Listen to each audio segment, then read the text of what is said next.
Thank you so much for staying with us right here on WION World is One News. I'm Jaitley with my co-anchor Archit Shashadri, and we are taking a close look at the Union Budget FY18. Now, a big consensus there, hanging fire. Finally, the consensus. Exactly. Back and forth, a lot of suspense, right? Massive suspense. But now, finally, we've got clarity. The budget will perhaps be tabled in the Parliament, and that's what we're picking up at this point. Right, maybe a little bit of a delay. We haven't cut into it just yet. So as soon as we get clarity on that, of course, we'll cut into it. So you can listen in to Arun, Jaitley, and we'll, of course, provide perspective with our guests and expertise. But lots of areas as well, the infrastructure, the tax, agriculture, the impacts of demonetization. So there's so many issues to address with regards to the budget. So, coming back to what the issues we must look at, assuming now that the budget will happen, albeit a little later, but it would probably happen, is what we're gathering at this point in time. But we discussed the bank recapitalization issues. We discussed the bankruptcy code as well, what the finance minister is addressing. Now, the biggest thing to watch out for this year in the budget, Archit, would be the demonetization The biggest thing that's happened since, everybody's eyes are on that. We are seeing a downgrade on the GDP numbers coming in. Whether the government will be able to meet up with the fiscal deficit targets or not is a big question mark. Now, after demonetization, the biggest issue that the government really would have to tackle would be remonetization. I think it's a good time now for us to get our panelists in. But before that, we've got Shell here in the studio to talk to us about what the budget would do to address the remonetization issue, because that's something that we're all waiting to know right now from the finance short-term and long-term impacts. Could you give us that perspective?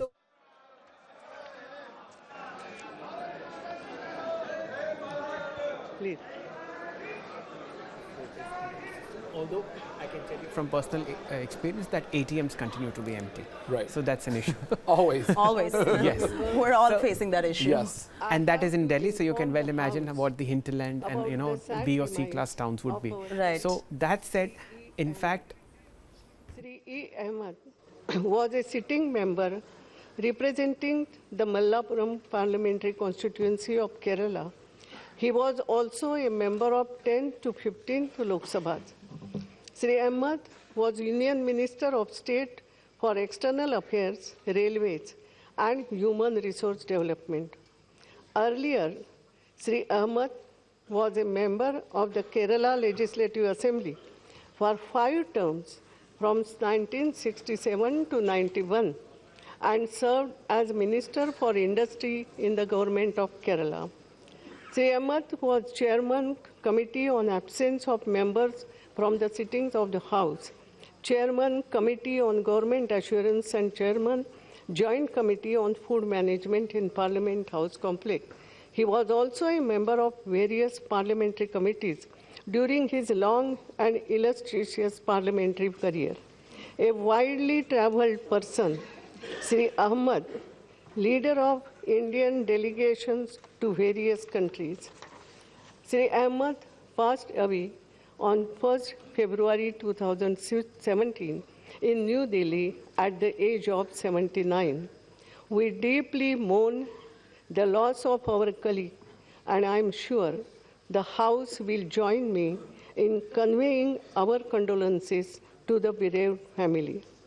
The House may now stand in silence for a short while as a mark of respect to the memory of the departed.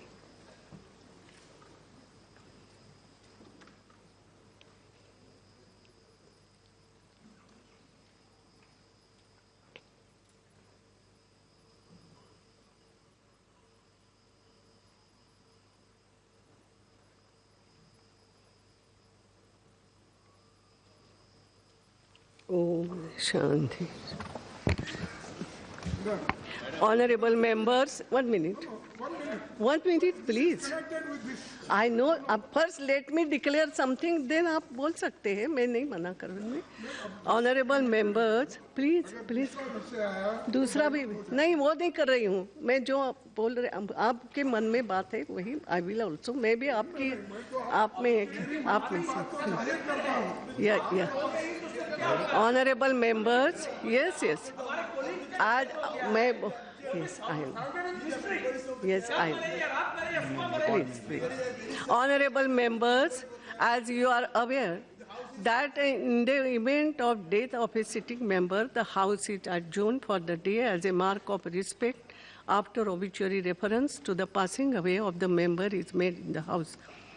I would have adjourned the House for the day, but today's sitting has been specifically fixed by the Honorable President for presentation of the Union Budget for the financial year 2017-18, which is a constitutional obligation.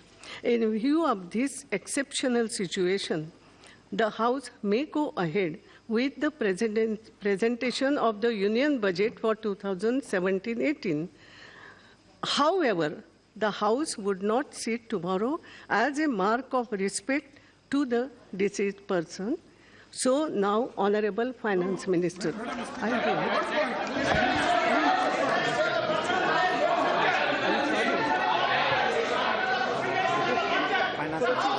Yes, please. खड़गे जी, अब इसके बाद आप कल की बात मैंने जब बोली है, I'm sorry. Madam Speaker. Yes, खड़गे जी, ऐसा होता नहीं है. You called me, I met you, and I requested you. Yes. Today the House should be adjourned. Because E. Ahmad is a very senior most leader this House and also in Kerala House. Nearly 45 years he is there in the legislative affairs. And as a mark of respect, the House should be adjourned today. Budget can be presented tomorrow because, why I'm telling you, E. Ahmad was on his duty. Yesterday, he was in joint parliamentary session, he was present, and he collapsed there only, and he was taken to hospital, and after taking hospital, and taking hospital, now please, no, 1 minute, taking hospital, they already declared dead. But in spite of that, I'm not a doctor. In spite of that, it was kept. No, nothing will go. It was kept. I have given my ruling. और एक बात ऐसी है, हम कोई नहीं. It is a doctor's decision. I'm sorry. और कल हम respect करेंगे. मैंने कहा है, all of us, we also respect him. No doubt. So now, please, Honorable Minister, yes, please cooperate with me. Please cooperate. सभी को से बात. I'm sorry.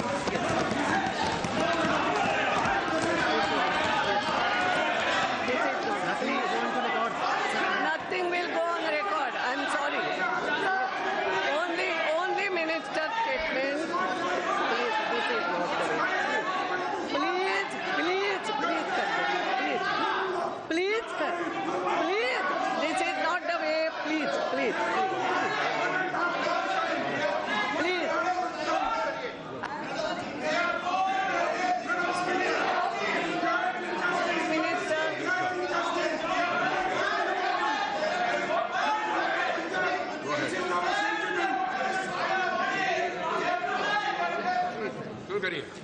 Madam Speaker, Madam Speaker, on this auspicious day of Vasant Panchami, I rise to present a budget for 2017-18. Spring is a season of optimism. I extend my warm greetings to everybody on this occasion. Madam Speaker, our government was elected amidst huge expectations of the people. The underlying theme of countless expectations was good governance. The expectation included burning issues like inflation and price rise, corruption in day-to-day transaction, and crony capitalism. There was also an expectation from a major change in the way the country's natural resources were allocated, processed, and deployed. In the last 2.5 years, it has been our mission to bring a transformative shift in the way our country is governed. We have moved, Madam, from a discretionary-based administration to a policy and system-based administration. From favoritism to transparency and objectivity in decision-making. From blanket and loose entitlements to targeted delivery, and from an informal to a formal economy. Inflation, which was in double digit, has been controlled.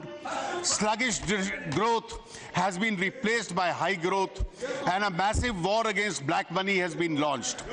We have worked tirelessly on all these fronts and feel encouraged by the unstinted support to the people by our initiatives. The government is now seen as a trusted custodian of public money. I take this opportunity to express our gratitude to the people of India for their strong support. We shall continue to undertake many more measures to ensure that the fruits of growth reach the farmers, the workers, the poor, the scheduled caste and the scheduled tribes, women and other vulnerable sections of our society.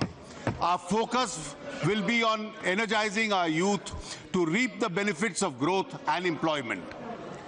Madam Speaker, I am presenting this budget when the world economy faces considerable uncertainty in the aftermath of the major economic and political developments during the last 1 year. Nevertheless, the International Monetary Fund estimates that the world GDP will grow by 3.1% in 2016 and 3.4% in 2017. The advanced economies are expected to increase their growth from 1.6% to 1.9%, and emerging economies from 4.1% to 4.5%.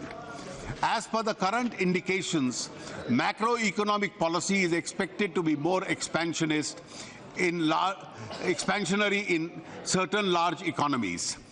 Growth in a number of emerging economies is expected to recover in 2017 after relatively poor performance in 2016. There are positive signs and point to an optimistic outlook in the next year. There are, however, three major challenges for emerging economies. First, the current monetary policy stance of the United States Federal Reserve to increase the policy rates more than once in 2017 may lead to lower capital inflows and higher outflows from emerging economies.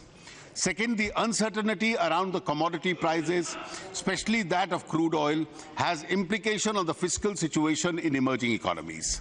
It is, however, expected to increase, if any, in the oil prices would get tempered by quick response from the producers of shale gas and oil. This would have a sobering impact on the prices of crude and petroleum. Third, in several parts of the world, there are signs of increasing retreat from globalization of goods, services and people as pressures for protectionism are building up. These developments have the potential to affect the exports from a number of emerging economies, including India. Amidst all these developments, India stands out as a bright spot in the world economic landscape. India's macroeconomic stability continues to be the foundation of our economic success. CPI inflation declined from 6% in July 2016 to 3.4% in December 2016 and is expected to remain within the RBI's mandated range of 2 to 6%. Favorable price developments reflect prudent macroeconomic management, resulting in higher agricultural production, especially in pulses. India's current account deficit declined from about 1% of the GDP last year to 0.3% of the GDP in the first half of 2016-17. Foreign direct investment increased from 1,07,000 crores in the first half of last year to 1,45,000 crores in the first half of 2016-17. This marks an increase of 36% despite 5% reduction in global FDI inflows. Foreign exchange reserves have reached $361 billion as on 20th January 2017, which represents a comfortable cover of about 12 months of imports. The government has also continued with the steady path of fiscal consolidation without compromising on public investment requirements of the economy. Externally, the economy successfully weathered a number of shocks: the redemption of the FCNR deposits, volatility from the US elections, and the Fed rate hike. According to the IMF, India is expected to be one of the fastest growing major economies in 2017. A number of global reports and assessments over the last 2 years have shown that India has considerably improved its policies, practice and economic profile. These are reflected in the Doing Business report of the World Bank, World Investment Report 2016 of the UNCTAD, Global Competitiveness Report of 2015-16 and 16-17 of the World Economic Forum, and several other reports. India has become the 6th largest manufacturing country in the world, up from the 9th position previously. We are seen as an engine of global growth. In the last 1 year, our country has witnessed historic and impactful economic reform and policy making. In fact, India was one of the very few economies undertaking transformational reforms. There are two tectonic policy initiatives, namely the passage of the Constitutional Amendment Bill for the GST and the progress for its implementation, and the demonetization of the high denomination banknotes. The advantages of the GST for our economy in terms of spurring growth, competitiveness, indirect tax simplification, greater transparency have already been extensively discussed in both houses of Parliament. I thank all members of both houses for having passed the Constitution Amendment unanimously. I also thank the state governments for resolving all the relevant issues in the GST Council. Demonetization of high denominational banknotes was a continuation of a series of measures taken by our government during the last 2 years. It is a bold and decisive measure. Yes. For several decades, tax evasion for many had become a way of life. This compromises the larger public interest and creates an unjust enrichment in favor of the tax evader to the detriment of the poor and the deprived. This has bred a parallel economy which is unacceptable in an inclusive society. Demonetization seeks to create a new normal wherein the GDP would be bigger, cleaner and real. The exercise is a part of our government's resolve to eliminate corruption and black money, counterfeit currency and terror funding. Like all reforms, this measure is obviously disruptive as it seeks to change the retrograde status quo. Drop in economic activity, if any, on account of currency squeeze during the remonetization period is expected to have only a transient impact on the economy. I am reminded here of what the father of the nation, Mahatma Gandhi, had said: a right cause never fails. Demonetization has a strong potential to generate long-term benefits in terms of reduced corruption, greater digitization of our economy, increased flow of financial savings, and greater formalization of the economy, all of which would eventually lead to higher GDP growth and tax revenues. Demonetization helps to transfer resources from the tax evaders to the government, which can use these resources for the welfare of the poor and the deprived. There is early evidence of an increased capacity of banks to lend at reduced interest rates and a huge shift towards digitization amongst all sections of society. We firmly believe that the demonetization and the GST, which were built on the third transformational achievement of our government, namely the JAM vision, will have an epoch-making impact on the economy and the lives of our people. Madam, we are at an important point in the path of our growth and development. इस मोड़ पर घबरा के न थम जाइए आप, जो बात नहीं है उसे अपनाइए आप,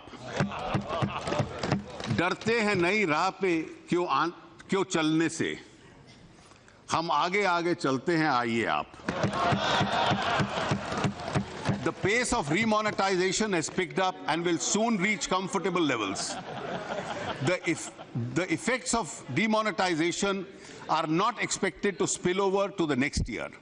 Thus, IMF, even while revising India's GDP forecast from 2016 downwards, has projected a GDP of 7.2 and 7.7% in 2017 and 18 respectively. The World Bank, however, is more optimistic and has projected a GDP of 7% in 2016-17, 7.6% in 17-18, and 7.8% in 18-19.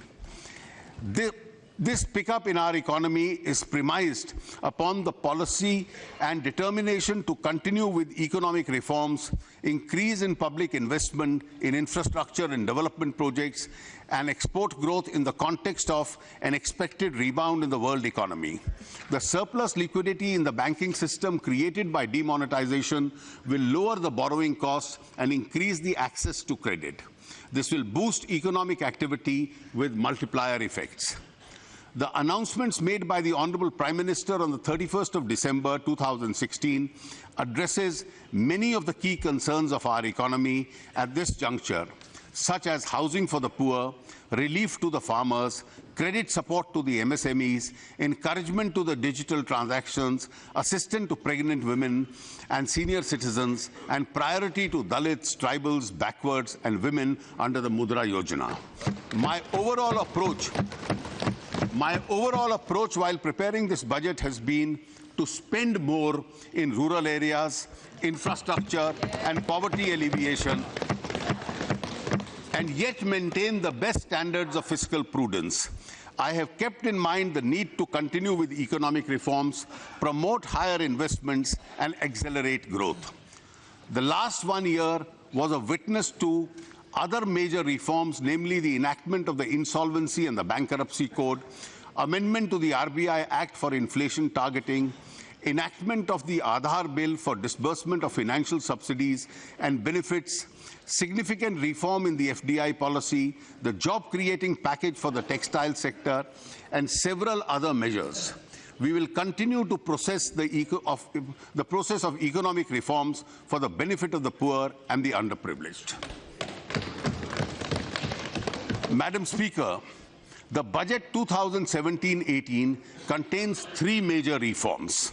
First, the presentation of the budget has been advanced to the 1st of February to enable the Parliament to avoid a vote on account and pass a single appropriation bill for 17-18 before the close of the current financial year.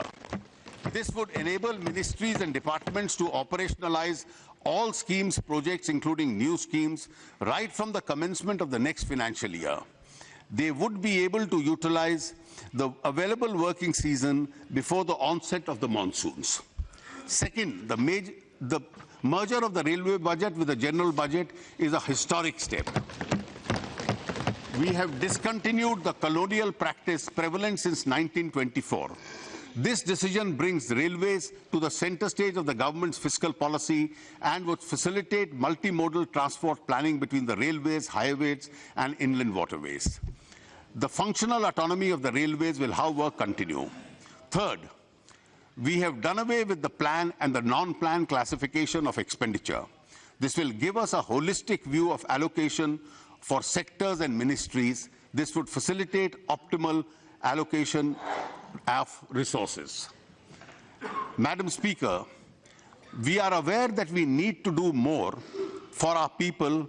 Continuing with the task of fulfilling the people's expectations, our agenda for the next year is transform, energize, and clean India, that is Tech India.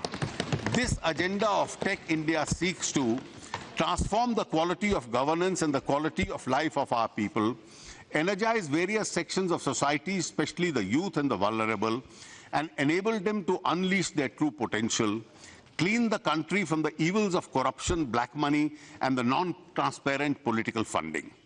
I propose to present my budget proposals under 10 distinct themes to foster this broad agenda. The themes are: 1. Farmers for whom we have committed to double their incomes in 5 years. 2. Rural population, providing employment and basic infrastructure. 3. Youth, energizing them through education, skills, and jobs. 4. Poor and the underprivileged, strengthening the system of social security, healthcare, and affordable housing. 5. Infrastructure for efficiency, productivity, and quality of life. 6. Financial sector, growth and stability through stronger institutions. 7. Digital economy for speedy accountability and transparency. 8. Public service, effective governance and efficiency of service delivery through people's participation. 9. Prudent fiscal management to ensure optimal deployment of resources and preserve financial stability. And 10, tax administration honoring the honest. Farmers. The Indian farmer has once again shown his commitment to the resilience in the current year. The total area sown under Kharif and Rabi seasons are higher than the previous year. With a better monsoon, agriculture is expected to grow at 4.1% in the current year. In last year's budget speech, I focused on income security to farmers to double their income in 5 years. I had also announced a number of measures. We have taken more steps to enable farmers to increase their production and productivity and to deal with the post-harvest challenges. For a good crop, adequate credit should be available to farmers in time. The target for agricultural credit in 2017 and 18 has been fixed at a record level of 10 lakh crores. इस साल madam 10 lakh crore किसानों को credit के रूप में उसका प्रावधान किया गया है. We will take special efforts to ensure adequate flow of credit to underserved areas, the eastern states and Jammu and Kashmir. The farmers will also benefit from the 60-day interest waiver announced by the Honorable Prime Minister in respect of their loans from the cooperative credit structure. About 40% of the small and marginal farmers avail credit from the cooperative structure. The primary agricultural societies at the end of the year the primary societies at the end of the year act as a front end for the loan disbursements.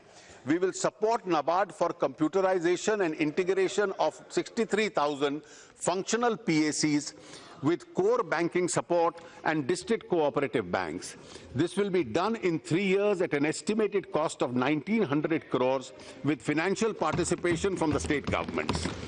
This will ensure seamless flow of credit to the small and marginal farmers. At the same time, sowing farmers should feel secure against the natural calamities. The Fasal Bima Yojana launched by our government is a major step in that direction. The coverage of this scheme will be increased from 30% of the cropped area in 2016-17 to 40% in 2017-18 and 50% in 18-19. The budget provision of rupees 5,500 crores in the Yojana in budget estimate of 2016 was increased to rupees 13,240 crores in 16-17 to settle the arrear claims. I have proposed a sum of rupees 9,000 crores. The sum insured under the Yojana has been more than doubled from 69,000 crores in the Kharif 2015 to 1,41,625 crores in the Kharif of 2016. Issuance of soil health cards has gathered momentum.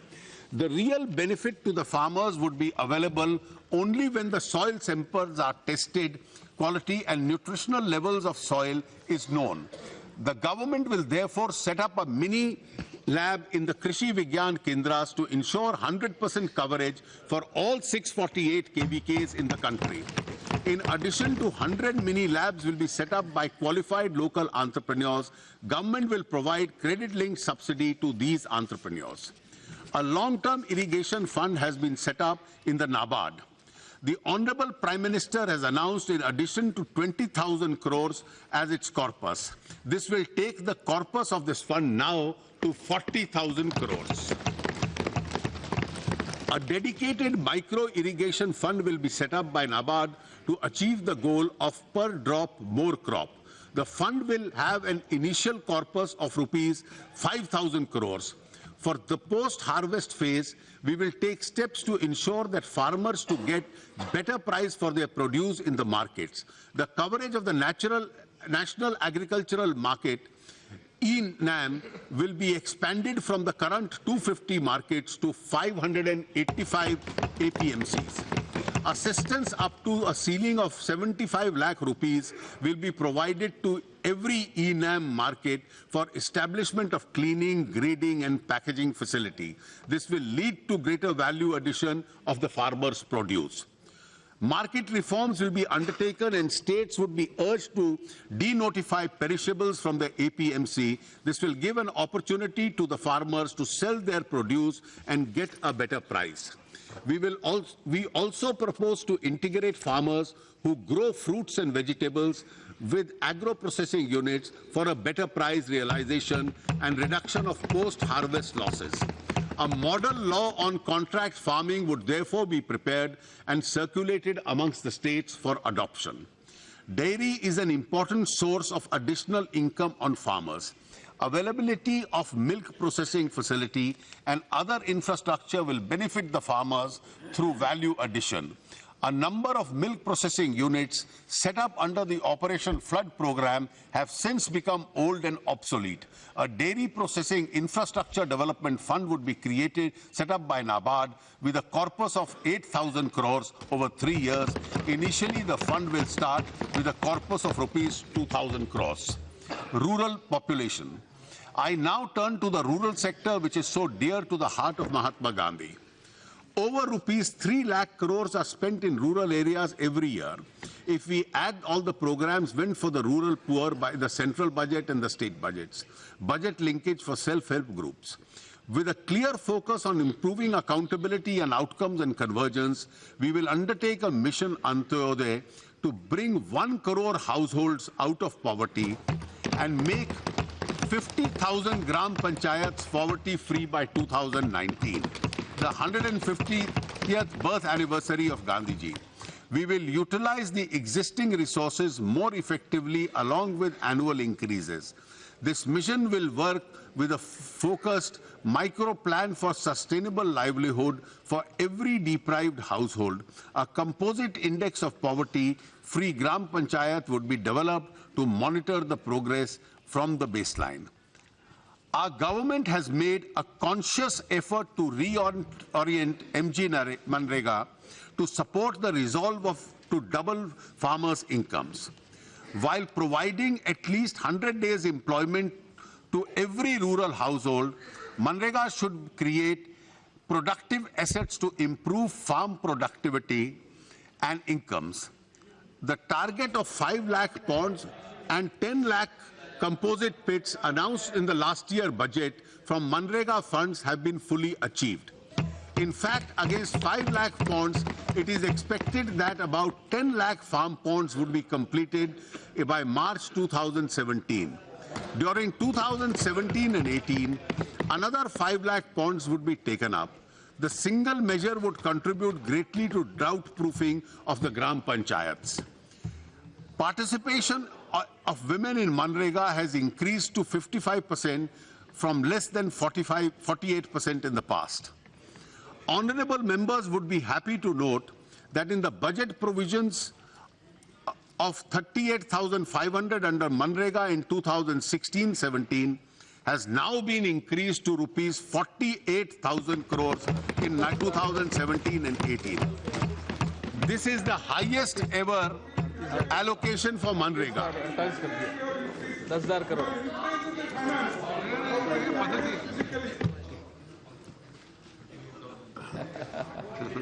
पहले 40,000 allot होता था और 29,000 खर्च होता था.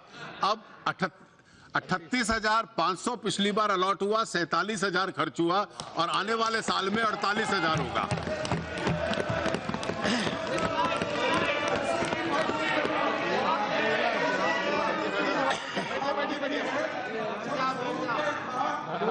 ये परंपरा नहीं है. You know better. This is not the method. This is not the way. The initiative, sir, madam, We are talking about the rural employment, not political unemployment. the initiative to geotag all Manrega assets and putting them in public domain has established greater transparency. We are also using space technology in a big way to plan Manrega works. The Pradhan Mantri Gram Sadak Yojana is now being implemented as never before.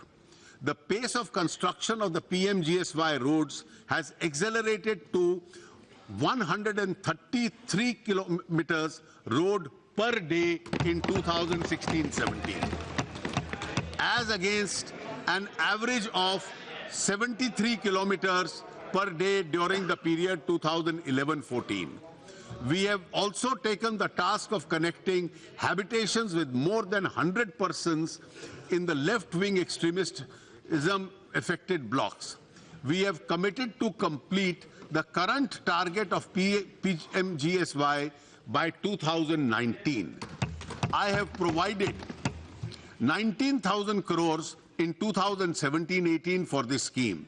Together with the contribution of the states, an amount of 27,000 crores will be spent on PMGSY in 2017 and 18.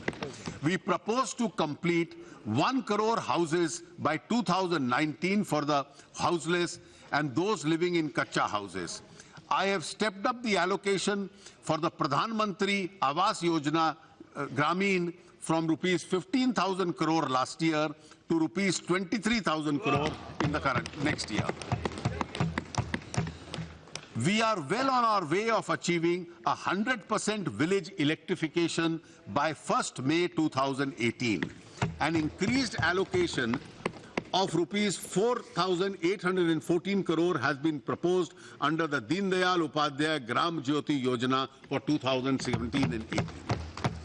I have also proposed to increase the allocation of the Deen Dayal Antyodaya Yojana, National Rural Livelihood Mission, for promotion of skill development and livelihood opportunities for our people in the rural areas to 4,500 in 2017-18. The allocation of the Prime Minister's employment generation and credit support schemes has been increased more than 3 times. The Swachh Bharat Mission has made tremendous progress for promoting safe sanitation and ending open defecation. Sanitation coverage in rural areas has gone up from 42% in October 2014 to about 60% now. 18% bada hai. Open defecation free villages are now being given priority for piped water supply. We propose to provide safe drinking water to cover 28,000 arsenic and fluoride affected habitations in the next 4 years. There will be a sub-mission for the National Rural Drinking Program. For imparting new skills to people in the rural areas, mason training will be provided to 5 lakh persons by 2022, with immediate target of training of at least 20,000 persons by 2017-18. Panchayat Raj institutions still lack the human resources for implementing developmental programs. A program of human resource reforms for results will be launched in 2017-18 for this purpose. The government will continue to work closely with the farmers and the people in rural areas to improve the life and the environment. This is a non-negotiable agenda for our government. The total allocation for rural, agricultural and allied sectors for 2017-18 is a record 1,87,223 crores, which is 24% higher than the last year. Youth. Let me now focus my proposals on the youth. Quality education will energize our youth. In the words of Swami Vivekananda, the education which does not help the common mass of the people to equip them to struggle for life, is it worth the name? We have proposed to introduce a system of measuring annual learning outcomes in our schools. Emphasis will be given on science education and flexibility in curriculum to promote creativity through local innovative content. An innovation fund for secondary education will be created to encourage local innovation for ensuring universal access, gender parity and quality improvement. This will include an ICT-enabled transformation. The focus will be the 3,479 educationally backward blocks. In higher education, we will undertake reforms in the UGC Good quality institutions would be enabled to have greater administration and academic autonomy. Colleges will be identified based on accreditation and ranking and given autonomous status. A revised framework will be put in place for outcome-based accreditation and credit-based programs. We propose to leverage information technology with the launch of Swayam platform with at least 350 online courses. This would enable students to virtually attend the courses taught by the best faculty, access higher quality reading resources, participate in discussion forums, and take tests and earn academic grades. Access to Swayam would be widened by the linkage with DTH channels dedicated to the education. We propose to establish a national testing agency as an autonomous and self-sustained premier testing organization to conduct all entrance exams for higher education. This would free the CBSE, AICTE and other premier institutions from these administrative responsibilities so that they can focus more on academics. We have a huge demographic advantage. Skill India mission launched in July 2015 to maximize the potential of our youth. The Pradhan Mantri Kaushal Kendras have already been promoted in more than 60 districts. We now propose to extend these Kendras to more than 600 districts across the country. 100 India International Skill Centers will be established across the country. These centers would offer advanced training and also courses in foreign languages. This will help those youth of our country to seek job opportunities outside the country. In 2017-18, we have also proposed to launch the Skill Acquisition and Knowledge Awareness for Livelihood Promotion Program, Sankalp, at a cost of rupees 4,000 crores. Sankalp will provide market-relevant training to 3.5 crore youth. The next phase of skill strengthening for industrial value enhancement will be launched in 2017-18 at a cost of rupees 2,200 crores. Strive will focus to improve on the quality and the market relevance of vocational training provided in this. ITIs and strengthen the apprenticeship program through industry cluster approach. A special scheme for creating employment in the textile sector has already been launched. A similar scheme will be